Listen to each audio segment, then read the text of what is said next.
I watched the Queen's opening of Parliament the other day. The first time I've ever watched it.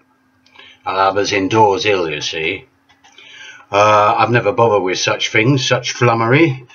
But I had some time to spare, so I thought I'd have a look at it. And these are my impressions. There was a studio panel commenting live. Such luminaries as Jack Straw and Chuka Unnama, the rising star of the Labour Party. The Labour Party, monarchists to a man or a woman, so much for socialism. What a nauseating grovel fest it was. More like make me chuck up Obama, or Umama, or whatever he's called. Drivel like our monarchy and our system. Wrong, mate. Your monarchy, your system, not mine. In hushed reverential voices, describing every arcane nuance of this ridiculous ceremony. Made me ashamed to be a resident of this island. Totally embarrassing. How can we be so dehumanized to stomach this garbage, decade after decade, generation after generation, unquestionably? Really no need to describe it. Check it out, the whole Ruritanian scene for yourselves on video or on the internet. Black wads, white rods, an army of flunkies done up in gear that went out of fashion hundreds of years ago. Men performing mechanically like clockwork figurines, carrying baubles, crowns, maces. All this before the entire establishment lined up there.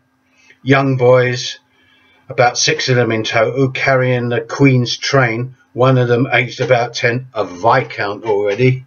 So more of a human being and more of a person than you, well, in this society, than you, me, and everybody that watches this video cast. He is worth more than all of us put together in that particular circumstance and every circumstance. So much for equality. Our absurd and ridiculous future king and his hideous strumpet arrived in another horse-drawn carriage, him weighed down with medals.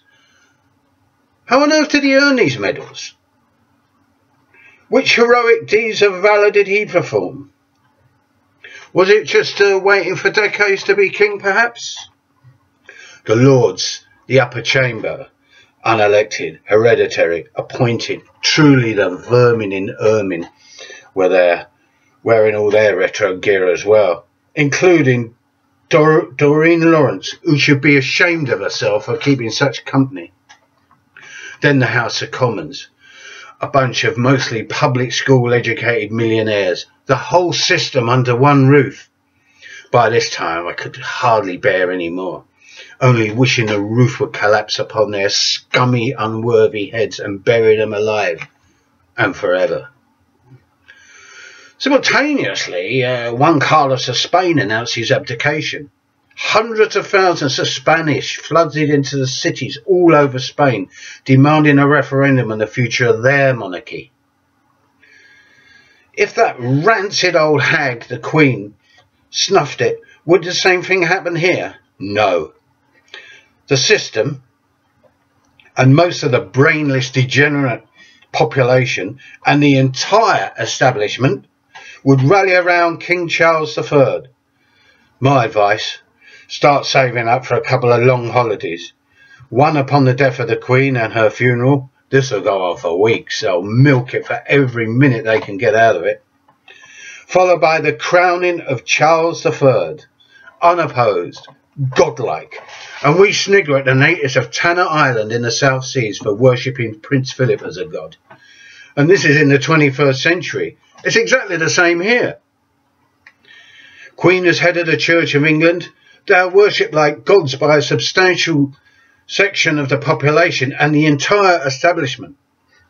Maybe those Tanna natives are taking a coconut leaf out of our strange practices.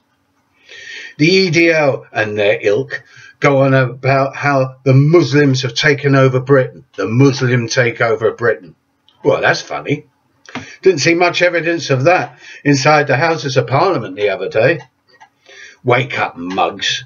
And the same applies to all of us. We should wake up. I'm tempted to say that the only good and lasting civics ever did was to execute their entire royal family. Well, I've just said it, haven't I? If there ever is a genuine revolutionary movement on the streets, and let's hope that there is, and the sooner the bloody better as far as I'm concerned, the first serious demand must be an end to this monarchy and aristocracy and the total conversation, I'll get it right in a minute. Oh God, what is it called? Confiscate. Yeah. All their wealth, their land, and their power, which belongs to us, the people. Unless this occurs, how can we ever break free of our submissive mentality? How indeed can we ever conceive of the long, long overdue revolution and new society if we still have a monarchy? This system can't go on forever. We need to break the strange psychological hold the monarchy has over the collective psyche. And don't say that they do, because they have, and it still exists. And it's there in all its glory, as it always has been. If we wish to advance beyond the mentality of the natives of Tanna, we really do have to go beyond all this crap. And we really do have to have a strong Republican revolutionary movement. And we've got to want to get rid of the monarchy in all its shapes and forms and all its property, as I've said before. And it's got to be a collective will of the people. And it's got to be raised. And it's never raised. The most red revolutionaries, the anarchists, never even talk about it. They maybe laugh and snigger at it, but that's as far as it goes. Because the monarchy, the aristocracy, and all that crap is deep, deep, deep in the British psyche, whether we like it or not. The fact that I'm ranting on to you now about it is proof positive, surely. And there's going to be plenty more royal crap this month. The Duke of Edinburgh's birthday, the Queen's birthday. She has about 3. God the Father, God the Son, and God the Holy Ghost. So why not have 3 birthdays? After all, she is semi-divine. And, 9 palaces that she lives in. That's part of the property that they got. 9 palaces. What does she need 9 palaces for? And all the land at the Duchy of Cornwall. It's obscene. It's ridiculous. And yet we accept it. Then we've got the trooping of the colour, and oh God, it just goes on and on and on. It's like there's no halt to it. So yeah, it did me a bit of good to see this state opening of Parliament by the Queen, to remind me that these things still exist, and they're still absolutely central to the system. Governments can come and go, ministers can come and go, but the Queen will always be there. And if not the Queen, then the embarrassing, gibbering idiot King Charles III. Well, I've vented my spleen. I do feel a bit better now. But there is something I'd like to add hastily. And that is, I did make an error about property prices in Aldgate East. I said that the luxury flats cost about £1 million a piece in the Altitude complex, just completed. They don't. I was wrong. In fact, the cheapest flat goes for just under 2 million. And over the road, the flats are going for between 3 and 4 million. And what's regarded as an affordable accommodation around there is close to £500,000. So there you have it. The East End, taken over, invaded. But not by Muslims, not by the Irish, not by the Jews, but the rich, the super rich. And if you don't believe me, it's in one of the issues of the Evening Standard last week, and almost made me throw up in disgust. And if you think that this is a bit weird, that I keep going on about these things, you should have a look back at my dystopian future video that I did a couple of months ago. That looks to be coming more true than the other stuff I've been going on about, the revolution, the upheaval, the people swarming out into streets, the creation of a new society, class struggle and so forth. The dystopian future at the moment seems to be the most realistic option. And I shudder at the very thought of it. And I shudder at the fact that we accept it and we don't do anything about it. So all I can say is, hopefully, let's do something about it.